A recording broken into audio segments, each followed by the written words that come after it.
রক্ত, লাশ এবং অঙ্গহানির দামে হাসিনা পালিয়েছে। আমরা কিছুটা দম নেওয়ার সুযোগ পেয়েছিলাম। ধরে নিলাম স্বাধীন হয়ে গেছে, কিন্তু মোটেও না। শিকল পরা জিন্দেগি পার করতে করতে স্বাধীনতার স্বাদই ভুলে গেছে।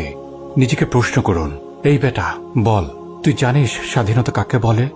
মস্করা নয়, পারলে লিখে দে স্বাধীনতা কাকে বলে। নিজের সন্তানের মুখের দিকে তাকান আর প্রশ্ন করুন, আমাদের সন্তানের জন্য স্বাধীনতা কেমন? দাসত্ব মানে কেবল শিকল নয়, জেল, জুলুম, গুম কিংবা জেলের গারদ নয়। দাসত্ব মানে কেবল সেটাই নয় যেখানে শরীর অনুগত হয়, রক্তাক্ত হয়, নির্যাতিত হয়। দাসত্ব জন্ম নেয় অন্তর থেকে। মানুষ দাস হয় তার অন্তরের প্রথম। এরপরে তার শরীর হয় সে দাসত্ব মেনে নেয়, না হয় প্রতিবাদ করে। হয় জিতে যায় এবং বেঁচে যায়, কিংবা মরে যায় এবং মরে গিয়েও বেঁচে যায়। এত কথা, উপদেশ, নসিহা, video, reels, post, share, like, comment সবই আসলে অর্থহীন হয়ে যাবে যদি না আপনি আগে সুরাহা করেন আপনার অন্তর কার দাস।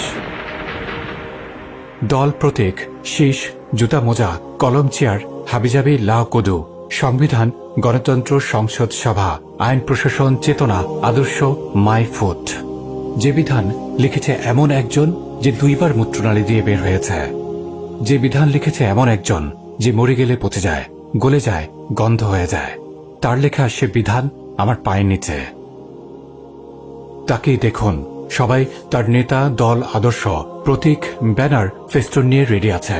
তাদের প্রভুও আছে হরেক রঙের, সাদা কিংবা বাদামি। আর আপনার নেতাকে, দলকে, আদর্শকে, প্রতীককে, আপনার প্রভুকে তাকিয়ে দেখুন।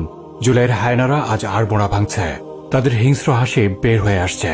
তাকিয়ে দেখুন কিভাবে তারা আস্তে আস্তে শিকারীর চোখ নিয়ে আমাদের দিকে এগিয়ে আসছে। আরো ভেবে দেখুন কারা এ হায়নার সাথে আতাত করল আর বলল, তোমরা আমাদের সীমান্ত পাহারা দেবে, আমাদের জুলুমের গদি পাহারা দেবে, বিনিময়ে আমরা তোমাদের ভূমিতে ছেড়ে দেব, তোমাদের পছন্দ মতো খাবার এনে দেব। যারা তোমাদের বিরুদ্ধে কথা বলবে তাদের আমরা স্বীকার করে দেখাবো, জেলে ভরে রাখবো, তোমাদের গায়ে ফুলের টোকাও পড়তে দেব না। ডিল? হায়নার হাসি দিয়ে তারা বলল, ডিল। এই ডিল আপনার সামনেই হয়েছে। কি করতে পেরেছেন? বুনিয়াদি কথা বলি, মানুষ হয় মানুষের দাস অথবা আল্লাহর দাস। যে আল্লাহর দাস হয়, এই মহান দাসত্ব তাকে আর সব দাসত্ব থেকে মুক্তি দেয়। তাকে দেয় এক নতুন জীবন, নতুন এক শক্তি, নতুন চিন্তাধারা, দৃষ্টিসীমা।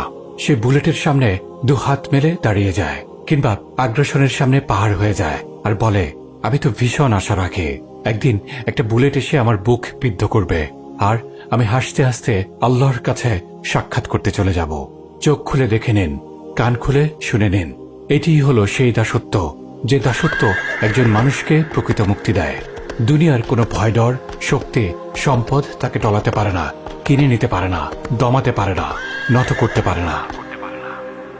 অপরদিকে আরেক রকম দাসত্ব আছে, যে দাসত্ব স্বার্থের সাথে সাথে পরিবর্তন হয়। তার প্রভু ঋতু পরিবর্তনের মতো পরিবর্তন হতে থাকে। এরপরে তারা একজোট হয়, শক্তি বৃদ্ধি করে, তারপর বলতে থাকে, চলো আমরা সবাই মিলে শিকারে নামি। যারা আমাদের দাসত্ব মেনে নেবে না তাদের শিকার করি। বুড়ো উল্লাসে তারা বেরিয়ে আসে। প্রথমে বলেছিলাম, নিজেকে প্রশ্ন করুন, এই বেটা বল, তুই জানিস স্বাধীনতা কাকে বলে? আজ আপনার দাসত্বের সংজ্ঞাই আপনার স্বাধীনতার উত্তর। আপনি কার দাসত্ব করেন? বলেছি, লিখেছে, চিৎকার করেছে। হয়তো একদিন রক্তে রঞ্জিত হয়ে যাওয়া পিচঢালা রাস্তা, কিংবা রাস্তার ধারে পড়ে থাকা লাশের উপরে হলুদ আলো দেওয়া ল্যাম্পপোস্ট বোবা চিৎকার করে বলবে, তোমরা তো যথেষ্ট সতর্কবাণী পেয়েছিলে, আজ তবে তোমাদের এই দুর্দশা কেন? তবে কিছু এমনও থাকে যারা শুনেও শুনে না, বুঝেও বুঝে না, দেখেও দেখে না। তোমরাই কি তবে তারা?